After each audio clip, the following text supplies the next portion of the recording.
Hi, in this video, I will show you how to add Ticketmaster tickets to Apple Wallet. So first, download the Ticketmaster application, then sign into your Ticketmaster account. Simply tap My Tickets to locate your order and tap Your Order to view tickets. Then tap on Add to Apple Wallet.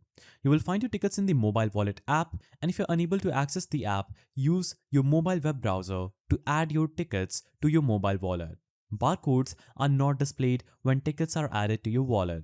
Now, if you're unable to add the tickets to your wallet, it could be because your order's delivery method is will call or print at home, or you purchased tickets over the phone with a sales representative, or you've exchanged your tickets, or maybe your order includes VIP tickets, premium tickets, or additional non-refundable items such as merchandise. So, that is the simple way to add tickets to Apple Wallet. If you found this guide helpful, please don't forget to give it a thumbs up, and thanks for watching.